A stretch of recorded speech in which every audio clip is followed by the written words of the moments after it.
The S&P 500 just erased 6 weeks of war losses in 5 trading days.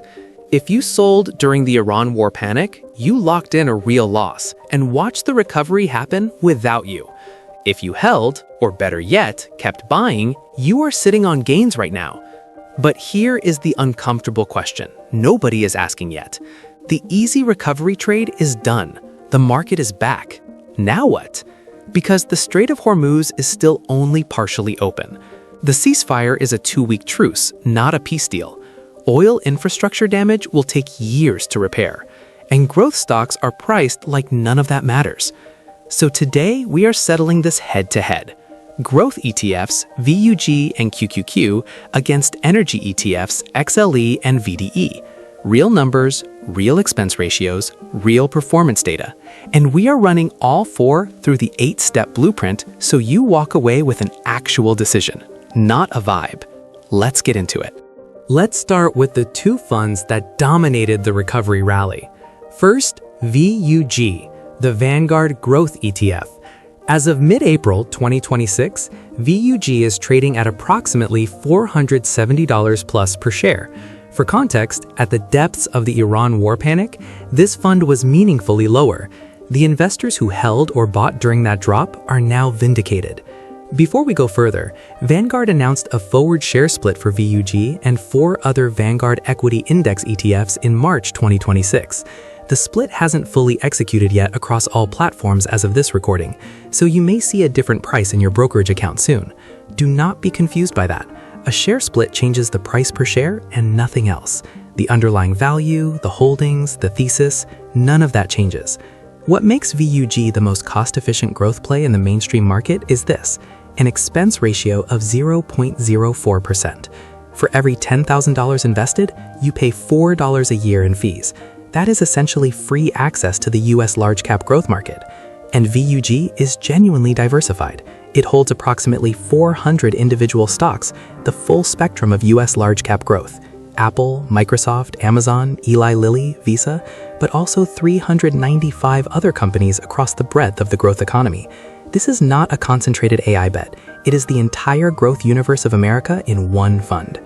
The 10-year annualized return on VUG as of April 2026 is approximately 16.1%.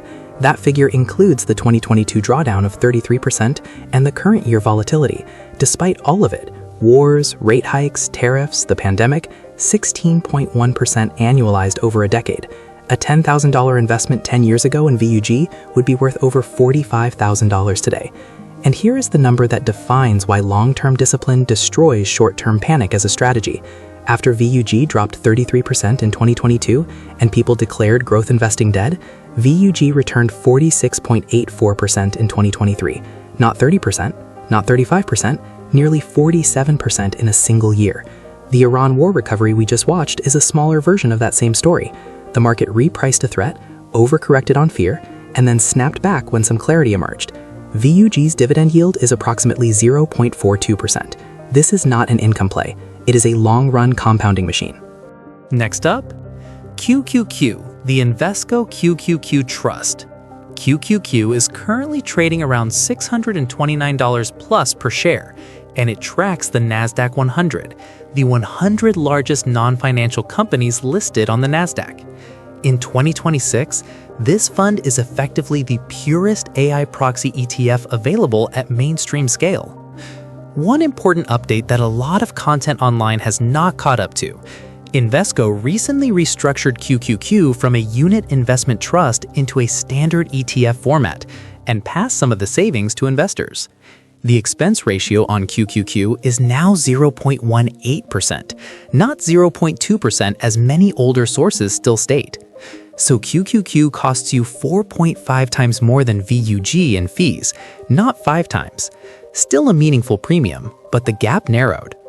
The question remains, why pay 4.5 times the fee?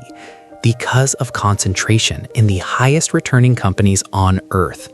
QQQ's top 10 holdings account for nearly 50% of the entire fund. Nvidia sits near the top at around 9%, Apple at roughly 8%, Microsoft near 7%, Amazon, Tesla, Meta, Broadcom, all heavy.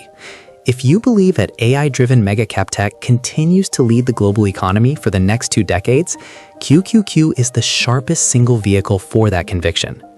The flip side is that concentration cuts both ways. When tech sold off during the Iran war volatility, QQQ felt it harder and faster than VUG. The recovery, on the other hand, was also faster and more dramatic on the QQQ side. It rewards patience and punishes panic. QQQ yields approximately 0.47% in dividends, essentially zero from an income perspective. This is pure growth exposure.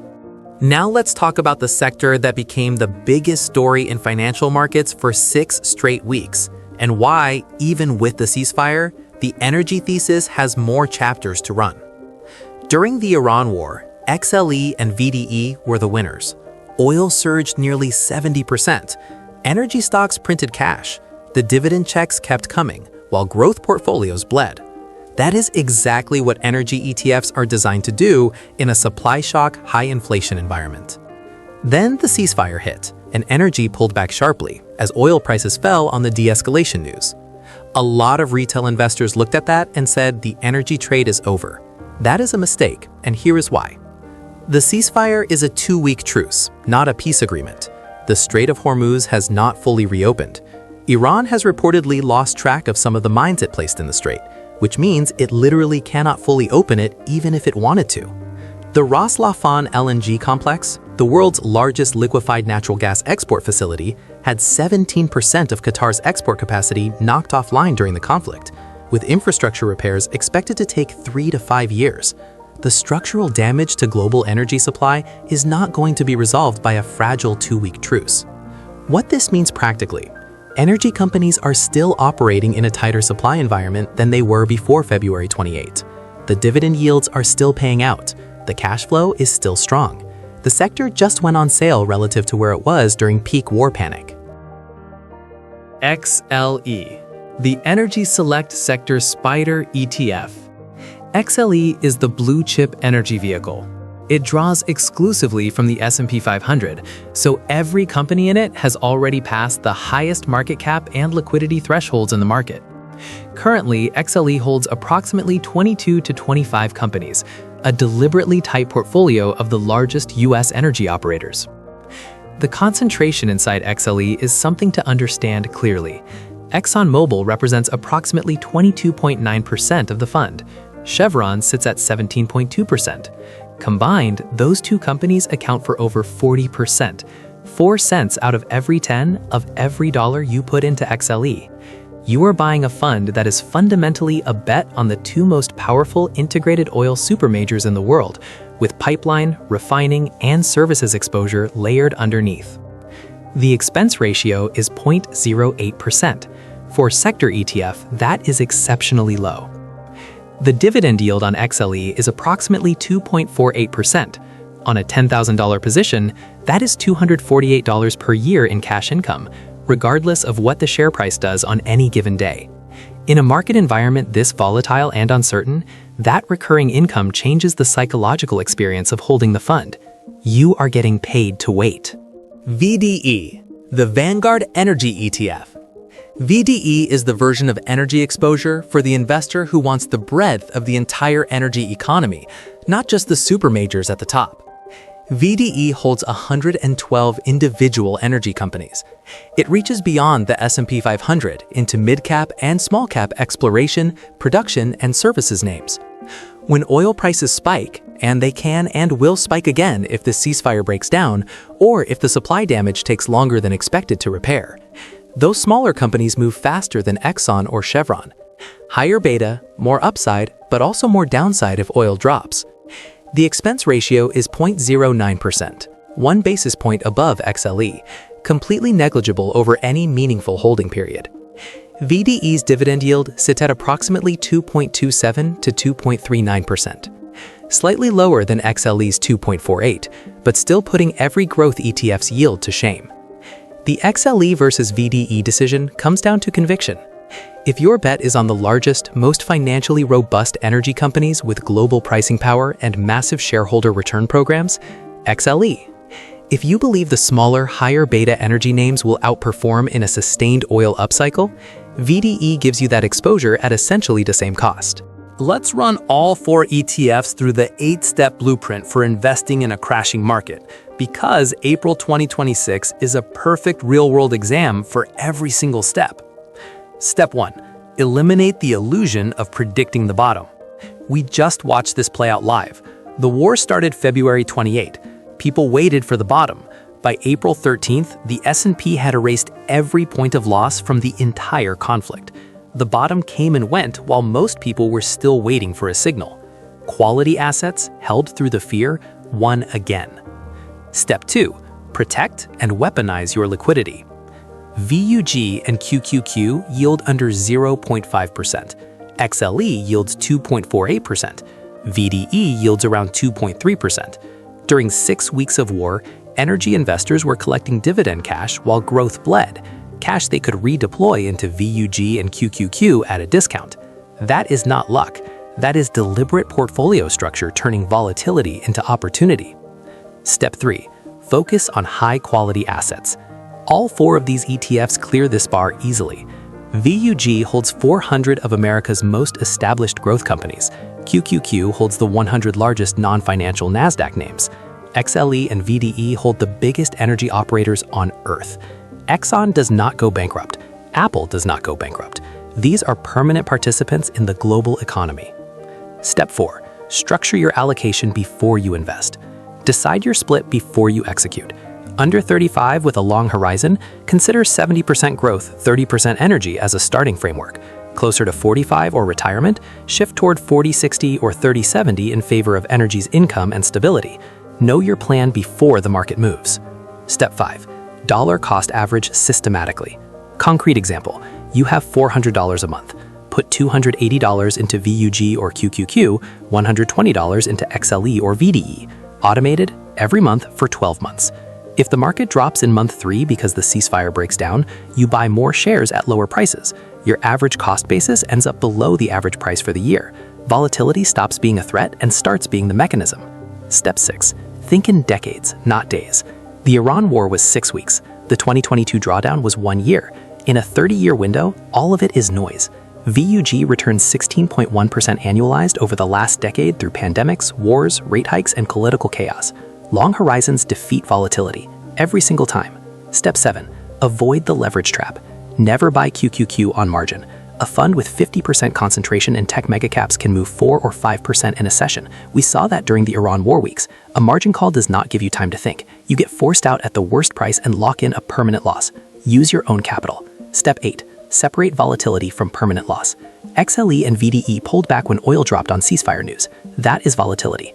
Exxon and Chevron are still generating massive free cash flow. The strait is still only partially open. The dividend is still being paid. A permanent loss only happens if you sell into the drop. Volatility is the price of admission, not a reason to leave. Let me cut to the allocation framework.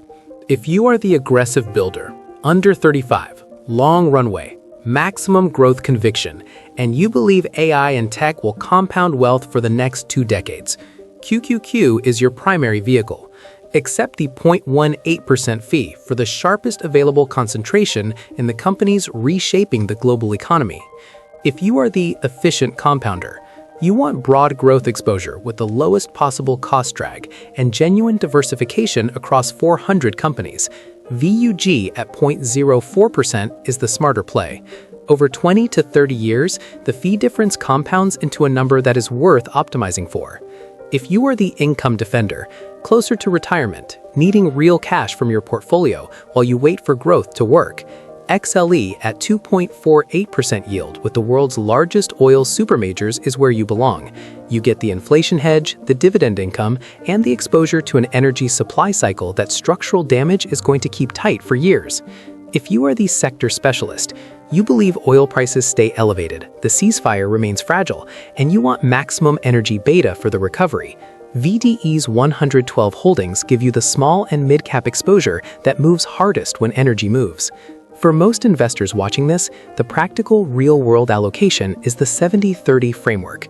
70% into growth through VUG or QQQ, 30% into energy through XLE or VDE, You get the long-term compounding power of tech with the real cash flow and inflation hedge of energy. As you move toward retirement, you shift that ratio gradually toward income and capital preservation. The Iran war just proved both sides of this argument simultaneously. Growth beat everything in the recovery. Energy beat everything during the crisis. You want both.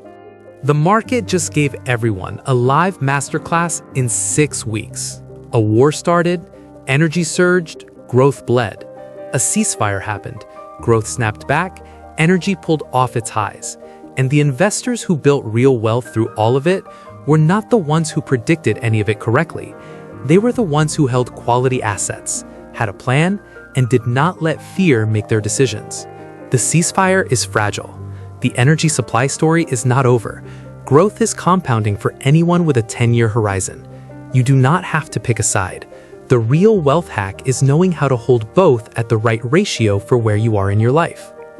If this breakdown added clarity to how you are thinking about your portfolio, hit subscribe. Real Wealth Hack is where we do the work so your money can do the heavy lifting. Drop a comment below. Are you leaning growth, energy, or both? I want to see your thinking. I'll see you in the next one.